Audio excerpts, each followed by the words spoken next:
കൊന്നിച്ചോ മിനസാൻ welcome back to another video. ഞാൻ നിങ്ങളുടെ സ്വന്തം എക്സ്ട്രാ കോമിക്. സോ നമ്മൾ ഇന്ന് നോക്കാൻ പോകുന്നത് ദ ബിഗിനിങ് ഓഫ് ദി എൻഡിൻ്റെ സീസൺ 5 എപ്പിസോഡ് 2 മലയാളം മാൻഹോ എക്സ്പ്ലനേഷൻ ആണ്. ഗൈസ്, നിങ്ങൾക്ക് ഈ വീഡിയോ ഇഷ്ടമാണെന്നുണ്ടെങ്കിൽ ഇപ്പം തന്നെ ഒന്ന് ലൈക്ക് ചെയ്യാനും സബ്സ്ക്രൈബ് ചെയ്യാനും താഴത്തെ ആ ഒരു ഹൈപ്പ് ബട്ടൺ കൂടി അമർത്താനും മറക്കണ്ട കേട്ടോ. കാര്യം കഴിഞ്ഞ വീഡിയോയിൽ സീസൺ 5 തുടങ്ങിയിട്ട് നിങ്ങളുടെ സപ്പോർട്ട് ചെറുതായിട്ടൊന്ന് കുറഞ്ഞോന്ന് എനിക്ക് ഡൗട്ടുണ്ട്. അതുകൊണ്ട് ഇപ്പം തന്നെ നിങ്ങളുടെ സപ്പോർട്ട് എന്നെ ഒന്ന് കാണിക്കാൻ മറക്കണ്ട. സോ നമുക്ക് നേരെ എന്തെങ്കിലും വീഡിയോയിലേക്ക് കടക്കാം. അങ്ങനെ ഈ ചാപ്റ്റർ തുടങ്ങാൻ നേരത്ത് നമുക്കൊരു കേവാണ് കാണാൻ സാധിക്കുന്നത്. ആ കേവിൻ്റെ അകത്തായിട്ട് ഒത്തിരിയധികം മോൺസ്റ്റേഴ്സ് മരിച്ചു കിടപ്പുണ്ടായിരുന്നു. ഇതിങ്ങളെ എല്ലാവരെയും നമ്മുടെ ആർത്താണ് കൊന്നിട്ടുള്ളത്. പിന്നെ കാണിക്കുന്നത് ഈ മോൺസ്റ്റേഴ്സിനൊക്കെ 2 പേര് പൊക്കിയെടുക്കുന്നതാണ്. ആ നമ്മുടെ ജാസ്മിനും ഏഞ്ചലിയ റോസും കൂടെ ആയിരുന്നു. ഇതേ ടൈമിൽ തന്നെ മറ്റൊരു സൈഡിൽ ആഡവും ഇതിങ്ങളെല്ലാവരും നന്നായിട്ട് എക്സാമിൻ ചെയ്യുന്നുണ്ട്. ഈ ടൈമിൽ മറ്റൊരുത്തൻ പറയുന്നുണ്ട്, ദേ ഒരു കാര്യം ഓർത്തോണോ, കൊമ്പും പല്ലുള്ളവരൊക്കെ എക്സ്ട്രാക്ട് ചെയ്യാനടുത്ത് സൂക്ഷിച്ച് വേണം. ഈ ടൈമിൽ തന്നെ ഡാറോസും അതേപോലെ സ്റ്റാൻഡേർഡും കൂടെ അതൊക്കെ ചെയ്യുന്നുണ്ട്. നമുക്ക് അങ്ങനെ കിട്ടിയാൽ മാത്രമേ പ്രോപ്പറായുള്ള വെപ്പൺസ് ഒക്കെ ക്രിയേറ്റ് ചെയ്യാനായിട്ട് പറ്റത്തുള്ളൂ. എന്നാൽ ഡാറോസിന് ഇതൊന്നും ഇഷ്ടപ്പെടുന്നില്ല. അവനായിട്ട് ആ മോൺസ്റ്റേഴ്സിനെ ചവിട്ടിട്ട് പറഞ്ഞ്, പണ്ടാരം നമ്മളെന്തിനാണ് ഇവിടെ നിൽക്കുന്നത്? യെസ് റാങ്ക് ബീസിൻ്റെ ഈ വേസ്റ്റ് അല്ലാത്ത ഇവിടെ ഒരു കോപ്പുമില്ല, എന്തിന് കോറ് പോലും ഇല്ല. ആ കാര്യത്തിൽ ഞാൻ നിന്നോട് എഗ്രി ചെയ്യുന്നുണ്ട്. കോറില്ലെങ്കിൽ എനിക്ക് എൻ്റെ വെപ്പണിന് എമോ ഉണ്ടാക്കാൻ പറ്റത്തില്ല. എന്നാലും അവൻ പറയുന്നത് അവൻ്റെ ബോണ്ടിനെ കോറൊക്കെ തിന്നുന്നല്ലേ, അത് ചുമ്മാതാ. എനിക്ക് ഉറപ്പാണ് അവൻ 2-3 അടിച്ചെടുത്തിട്ടുണ്ട്. ദേ ഈ കാര്യത്തിൽ ഞാൻ നിൻ്റെ കൂടെ ഇല്ല കേട്ടോ. അല്ല, നീ ഒന്ന് ആലോചിച്ച് നോക്കിയേ, അത് നിങ്ങളെ കൊന്നിട്ട് ഇതേപോലെ അടുക്കി വെക്കാണ്. അല്ല, അവനെന്നാ വിചാരിച്ചത് ഇങ്ങനെ അടുക്കി വെക്കാൻ നേരത്ത് ഇത് കൂളായിരിക്കുമെന്നോ? അല്ലടാ, ഈ കറക്റ്റായുള്ള ബീച്ച് ഒന്നും നോർമലി അല്ല ബിഹേവ് ചെയ്യുന്നത്, അത് കുറച്ച് ക്രേസി ആയിട്ടല്ലേ. സോ മേ ബി ഒരെണ്ണത്തിൻ്റെ മേളിൽ നിന്ന് ഫൈറ്റ് ചെയ്ത് അത് നിങ്ങളെ ഏറ്റവും മുകളിലേക്ക് ചെന്നതായിരിക്കും അതിൻ്റെ പ്രേനെ തടി. എനിക്ക് മനസ്സിലായി. നീ കൂടുതൽ കളിക്കൊന്നും വേണ്ട കേട്ടോ, ഇതൊക്കെ മനസ്സിലാക്കാനുള്ള ബുദ്ധിയൊക്കെ എനിക്കുണ്ട്. പിന്നെ നീ എന്നെ ചുമ്മാ തമാശ കളിയൊക്കെയൊന്നുമില്ല. പെട്ടെന്നാണ് അവന് ആ ഒരു റംബ്ലിങ് തോന്നിയത്. അല്ല, നിനക്കത് ഫീൽ ചെയ്തോ? അതുപോലെ ബീസ്റ്റ് ആയിരിക്കും, വലിയ കുഴപ്പമൊന്നുമില്ല. ഈ ടൈമിൽ തന്നെ ജാസ്മിൻ നമ്മുടെ ഹെലൻ്റെ അടുത്തേക്ക് വന്നിട്ട് ചോദിക്കുകയും ചെയ്യും, നമ്മൾ ഓൾമോസ്റ്റ് ക്ലിയർ ആയിട്ടുണ്ടല്ലേ? അതെ, എന്തായാലും വർക്കിംഗ് ചെയ്യുന്നത് കുറച്ച് സ്ലോവറാണ്, എന്തായാലും കുഴപ്പമില്ല, ഈ റൈഡ് വലിയ ഇഷ്യൂ ഒന്നുമില്ലല്ലോ. ആ ടൈമിൽ ആഡമായിട്ട് പറയുകയും ചെയ്യും, എന്തായാലും നമ്മുടെ കൈയൊന്നും ഡേർട്ടി ആയില്ലല്ലോ, അതുകൊണ്ട് ഇത് കുറച്ച് ഓക്കെ അല്ലേ? നീ പറഞ്ഞതും ശരി തന്നെയാണ്. അല്ല, ഇനി നിങ്ങൾ എന്ത് ചെയ്യാൻ പോകുന്നു? ഞങ്ങൾക്ക് എന്തായാലും സൈറസിലേക്ക് പോകണം, എന്നിട്ട് കുറച്ച് സപ്ലൈസുമായിട്ട് വീണ്ടും മറ്റൊരു ഡെഞ്ചിലേക്ക് കയറണം. അതാണ്. ഓ, നിങ്ങൾ അങ്ങനെയാണല്ലേ. ഞങ്ങളുടെ ടീം എന്തായാലും ഇനി ആ ഫ്ലൈയിങ് ക്യാസിലേക്ക് പോകണം, അടുത്ത അസൈൻമെൻറ്റ് കിട്ടുന്നവരെ. ഇനി എത്ര നേരം വെയിറ്റ് ചെയ്താലായിരിക്കും വേറൊരെണ്ണം കിട്ടാൻ പോകുന്നത്. ആ ടൈമിൽ ആഡം ചിരിച്ചുകൊണ്ട് പറയുകയും ചെയ്യും, പ്രിൻസസ് അതത്ര നല്ല കാര്യമല്ലേ, കുറച്ച് ടൈം റെസ്റ്റ് എടുക്കാമല്ലോ. സോ ആ കാര്യം നിങ്ങൾ അങ്ങനെ ഓർത്താൽ പോരെ. റെസ്റ്റ് എടുക്കാനൊക്കെ പറ്റും. ഈ ടൈമിൽ തന്നെയാണ് നമ്മുടെ ജാസ്മിനും അവളും കൂടെ എന്തൊക്കെ എന്നെ നോക്കിക്കൊണ്ടിരിക്കുന്നത്. അവരുടെ കൂട്ടത്തിൽ ഡർഡനും ഉണ്ടായിരുന്നു. അതവിടെ ആ ഗേറ്റിൻ്റെ പുറകിലെ സാധനമായിരുന്നു. കുറച്ച് വിചിത്രമായിരുന്നു അത് കാണാനായിട്ട്. അല്ല ഡർഡൻ, നിനക്ക് എന്തെങ്കിലും തോന്നുന്നുണ്ടോ? എനിക്കൊന്നും മനസ്സിലാകുന്നില്ല. ഈ കമ്പോസിഷൻ കണ്ടിട്ട് ഇത് കുറച്ച് ലിറ്റിൽ ഡിഫറെൻ്റ് ആയിട്ടുണ്ട്. പെട്ടെന്നാണ് അത് ക്രാക്ക് ചെയ്യാനായിട്ട് തുടങ്ങിയത്. ആ സെക്കൻഡിൽ തന്നെ അവൻ പറയുന്നുണ്ട്, ഗൈസ് എല്ലാവരും രക്ഷപ്പെടാൻ നോക്കുന്നു പറഞ്ഞ് അവരായിട്ട് തിരിഞ്ഞോടാൻ നിർത്ത് കുറേയധികം മോൺസ്റ്റേഴ്സ് അതും പൊട്ടിച്ചുകൊണ്ട് ഇവരുടെ അടുത്തേക്ക് വരും.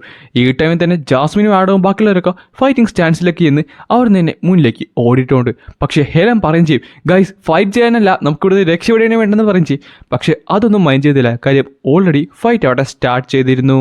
ഈ സമയത്ത് നമ്മുടെ ഡാർവസ് അവിടെ നിന്ന് ഒന്ന് ഓടി മാറുന്ന ആ ഒരു സെക്കൻഡ് പെട്ടെന്നായിരുന്നു ഒരു ഹ്യൂജ് അറ്റാക്ക് വന്ന് അവൻ്റെ മേത്ത് വീണ് അവനെ എടുത്ത് ദൂരത്തേക്ക് എറിയുന്നത്. ഈ സമയത്ത് തന്നെ സ്റ്റാർ വിളിക്കുന്നുണ്ട്, ഡാർവസ് നീ ഓക്കെ അല്ലേ? പക്ഷേ കറക്റ്റ് ടൈമിൽ നമ്മുടെ ടെസ്സി അവിടേക്ക് വന്ന് എല്ലാവരും പിടിച്ച് കെട്ടി ഹെലനും കൂടെ കൂടിച്ചേർന്നുകൊണ്ട് ഒരു കോമ്പിനേഷൻ അറ്റാക്ക് യൂസ് ചെയ്ത് അതുങ്ങളെ എല്ലാവരെയും കൊല്ലുന്നുണ്ട്.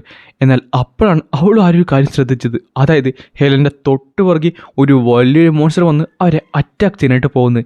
എങ്ങനെയൊക്കെ അവർ 2 സൈഡിലേക്ക് അവർ ടോട്ട് ചെയ്ത് മാറും. ആ ടൈമിൽ ടെസ്സി പറയുന്നുണ്ട്, കോപ്പ് ആർത്തർ എങ്ങനെയാണ് ഇതിങ്ങളെല്ലാവരും ഒറ്റക്ക് മെയിൻറ്റെയിൻ ചെയ്തത്? ആ സമയത്ത് തന്നെ മറ്റൊരു സൈഡിൽ ഡാർവസിനെ ഒരു ഹ്യൂജ് മോൺസ്റ്റർ അറ്റാക്ക് ചെയ്യുന്നത്.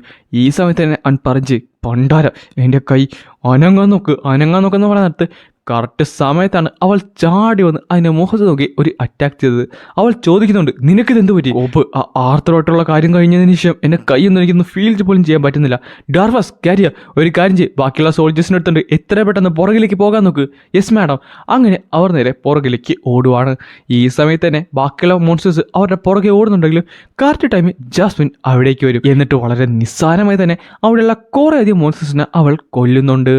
ഈ സമയത്ത് തന്നെ കുറേയധികം പേർക്ക് നല്ല പരിക്കുകൾ പറ്റിയിട്ടുണ്ട്. നമ്മുടെ ഏഞ്ചലിയും സ്റ്റാൻഡേർഡും കൂടെ അവിടെ ഗാർഡ് നിൽപ്പുണ്ടായിരുന്നു. എന്നിട്ട് അവളായിട്ട് കമ്പൈൻ ചെയ്തുകൊണ്ട് മുമ്പിലേക്ക് അറ്റാക്ക് ചെയ്തുകൊണ്ടിരിക്കുവാണ്. മറ്റൊരു സൈഡിൽ ആഡോ അവനെ കൊണ്ട് പറ്റുന്ന രീതിയിൽ കൊറോണ തന്നെ കൊന്നിട്ടുണ്ട്. പക്ഷേ കറക്റ്റ് സമയത്താണ് അത് സംഭവിച്ചത്. അതായത് അവരെ ഫുള്ളി കവർ ചെയ്തിരിക്കുന്നു. അവൻ ശരിക്കും ടയേർഡായിരുന്നു. അതുമാത്രമല്ല അവനെ കംപ്ലീറ്റ്ലി പൊതിഞ്ഞു കേട്ടിട്ടുണ്ട്.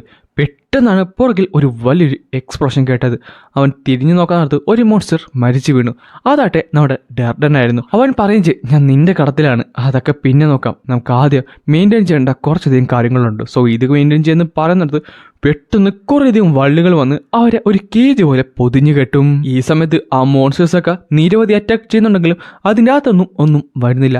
ആ ടൈമിലാണ് ഹെലൻ അകത്തേക്ക് നടന്നു വരുന്നത്. എന്നിട്ട് പറഞ്ഞു ഇപ്പം നിങ്ങൾ രണ്ടുപേരും ഞങ്ങളുടെ കടത്തിലാണോ ഉള്ളതെന്ന് പറഞ്ഞുകൊണ്ട് ഹെലനും ടെസ്സിയും കൂടെ അവിടേക്ക് വന്നിട്ടുണ്ട്.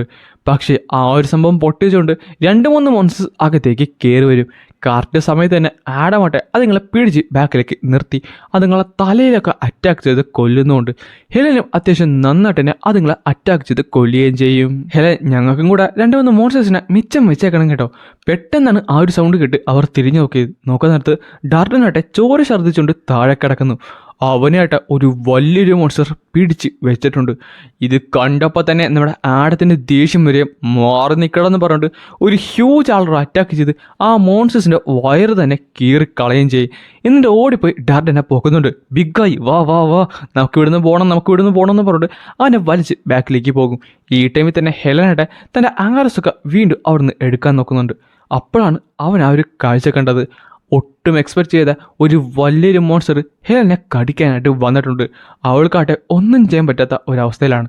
ആ ടൈമിൽ തന്നെ മറ്റൊരു മോൺസ്റ്റർ അവളുടെ നേരെ പാഞ്ഞെടുക്കുന്നുണ്ട്. അങ്ങനെ ആ ഒരു കാര്യം സംഭവിച്ചു. അവളുടെ മരണം കൺമുമ്പിൽ കണ്ടു. എല്ലാവരും അതുകൊണ്ട് ഞെട്ടിത്തെറിച്ചു പോയി.